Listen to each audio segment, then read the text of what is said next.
Bonjour à tous et bienvenue dans cette nouvelle revue d'actualité. Alors je vous rappelle comme d'habitude de liker, de vous abonner et de commenter pour le référencement. Et c'est pas tout, parce qu'on vous fait gagner ce buste de l'atelier Missor. Et ouais, alors en fait c'est un buste d'une valeur de 450 € qui représente bien sûr Napoléon Bonaparte. Donc pour participer au tirage au sort, rendez-vous sur le lien dans la description. Le jeu s'arrêtera le 30 juin, donc dépêchez-vous. Alors au sommaire de cette revue d'actualité, nous avons le procès de l'affaire Obono entre le magazine Valeurs Actuelles et la députée France Insoumise. Armel, tu vas nous parler de quoi aujourd'hui toi ? Je vais vous parler du coup de l'affaire CNews Libération, et puis ensuite... On va parler évidemment des régionales, donc il y a une semaine quasiment c'est tenu le premier tour des régionales et on va en tirer quelques conclusions politiques. Et enfin on va conclure sur l'appel des grands patrons du CAC 40 en faveur de l'immigration, vous allez voir c'est assez intéressant. Alors c'est parti pour la première actualité de la semaine, c'est le procès entre Valeurs Actuelles et la députée Danielle Obono. Alors le déclenchement de l'affaire remonte au 30 août 2020, quand un article fiction de l'hebdomadaire avait déclenché une énorme polémique. En fait, à chaque grande vacances, Valeurs Actuelles publie un roman de l'été dans lequel il fait renaître des personnages historiques et il les place dans un contexte contemporain pour les mettre au cœur de l'actualité, ou l'inverse. Alors le récit qui a choqué, c'est celui de la députée Danielle Obono au temps de l'esclavage. Le récit dépeint une femme politique vendue par des négriers africains à des esclavagistes arabes.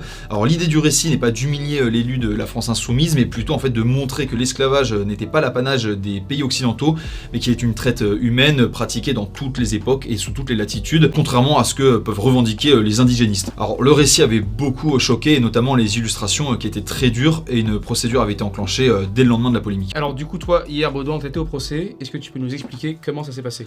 Ouais, alors toute la rédaction de Valeurs Actuelles était au procès pour soutenir Geoffroy Lejeune et Laurent Dandrieux.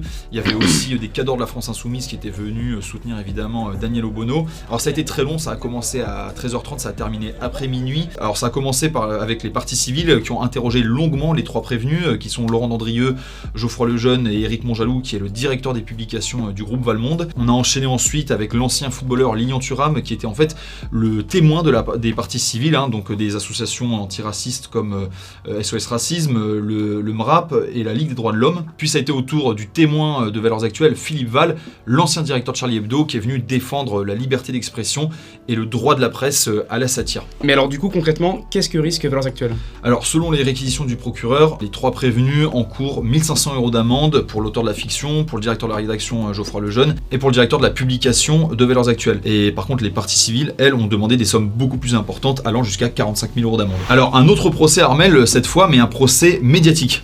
Alors ouais, effectivement, c'est l'affaire CNews Libération qui a fait couler beaucoup d'encre. Alors je vais vous résumer les faits rapidement. Ce qui se passe, c'est que CNews et Europe 1 se rapprochent avec des programmes communs. Donc Europe 1, c'est une radio, et CNews, une télévision. Et en fait, pour la rentrée prochaine, ils ont mis en place une émission de Sonia Mabrouk sur CNews, ainsi qu'une émission de la journaliste Laurence Ferrari sur Europe 1. Une manière un petit peu de mixer les programmes ensemble.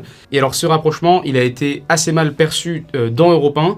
Il faut savoir que le groupe faisait déjà face à des grosses difficultés de communication en interne. Du coup, ils ont déclenché une grève générale. Et c'est ce moment qu'a choisi le journal Libération pour publier une particulièrement provocante, avec en titre le spectre de la bande FN. Ce matin, le journal Libération qui est à la presse française ce que le Titanic fut à la navigation de plaisance. Ce matin, donc, Libération explique que Europe 1 deviendra Radio FN puisque CNews l'est déjà. Ces attaques contre notre chaîne ou ses incarnations illustrent la place que CNews a pris dans le PAF.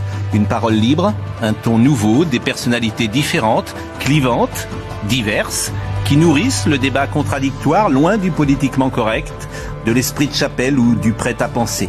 Alors du coup, Armel, qu'est-ce qui pose le problème là-dedans ? Eh ben, en fait, c'est révélateur de la fracture entre la presse et les Français. Il faut savoir que la majorité des journalistes en France se déclarent de gauche, on est environ à 75% il me semble, alors que les Français, eux, ont tendance à se droitiser, on le voit notamment avec les scrutins électoraux, d'où le succès d'émissions, si tu veux, comme L'Heure des pros, qui n'est pas spécialement à droite, mais qui a le mérite de donner la parole à tout le monde, que ce soit des gens de gauche comme des gens de droite. Les Français apprécient de voir leurs idées représentées largement, et donc plébiscitent particulièrement les émissions comme CNews, et ça, les journalistes de gauche ont beaucoup de mal à le supporter, parce que forcément, ça les remet en question, et ça remet en cause le traitement qu'ils font de l'information. Et alors du coup, en parlant de politique, Baudouin, je crois que tu as quelque chose à nous dire sur les régionales. Ouais, évidemment, dimanche, vous l'avez suivi, c'était le premier tour des élections régionales. Elles ont été marquées par une abstention record. En fait, juste derrière le référendum de 2000 sur le quinquennat qui avait marqué à l'époque un record. Le taux d'abstention chez les jeunes a été de 82% et en fait, ça a eu pour conséquence de faire monter les formations politiques classiques qu'on croyait mortes.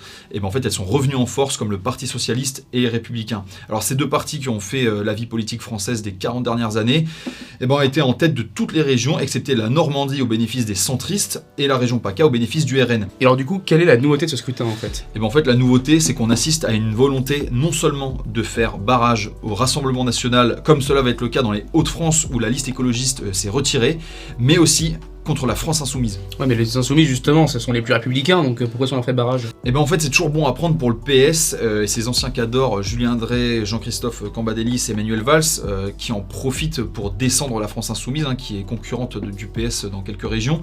Et en fait, ils n'ont pas arrêté d'affirmer que la France insoumise et les écologistes étaient sortis de l'arc républicain et qui constituaient un danger pour la démocratie. S'allier avec cette gauche, oui, c'est une faute morale et politique. C'est pour cela que en 2016, il y a donc déjà 5 ans, j'avais parlé de ces gauches irréconciliables. On ne peut pas s'allier avec Jean-Luc Mélenchon et avec ses amis. Alors, en réalité, l'extrême gauche est en train de goûter à une arme politique redoutable qu'elle a mise au point, c'est-à-dire la diabolisation.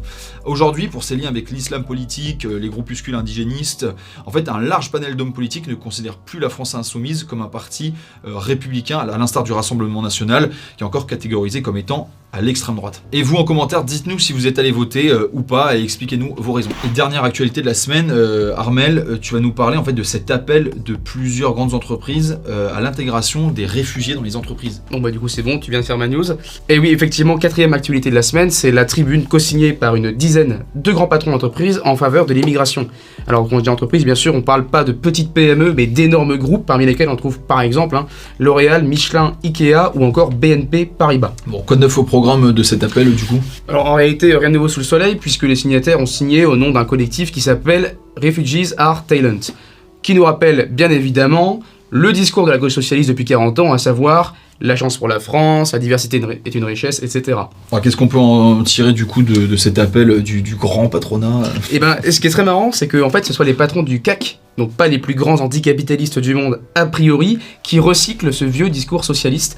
L'idée est, selon leurs propres mots, je cite, de renforcer l'employabilité et la citoyenneté. Alors on remarque ici que la question de la citoyenneté passe en second plan, juste après l'employabilité, puisque effectivement, il faut bien que le patronat y trouve son compte, et l'intérêt ici, c'est d'apporter une main-d'œuvre pour faire pression à la baisse sur les salaires des travailleurs français. Alors Armel, on connaît cet argument, mais on nous rétorque aussi légitimement qu'il y a des emplois assez ingrats que des Français ne veulent pas faire.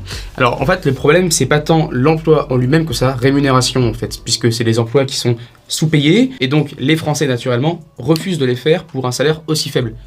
Et on a justement des immigrés qui viennent de pays extrêmement pauvres qui, eux, bien sûr, vont accepter de travailler pour un salaire bien inférieur à celui du marché, puisque dans tous les cas, ça reste 1000 fois supérieur à ce qu'ils pouvaient espérer gagner dans leur pays d'origine. Mais il faut savoir qu'en fait, on peut remédier à cette situation. Par exemple, aux États-Unis, avec la réouverture des bars et des restaurants, le secteur de la restauration a connu un énorme besoin de main-d'œuvre. Et vous savez ce qu'ils ont fait ? Ils ont augmenté les salaires horaires de 1 à 2 $. Et ça, c'est extrêmement intéressant. Même Amazon, par exemple, pour recruter plus de salariés lors de la période du confinement, ils ont offert une prime de $1000 à l'embauche. Tu te rends compte un peu le truc ? Merci à tous d'avoir suivi cette revue d'actualité. Je vous rappelle que le buste de Napoléon Ier est à gagner dans notre jeu concours. Le lien est en description. Et on vous dit à la semaine prochaine.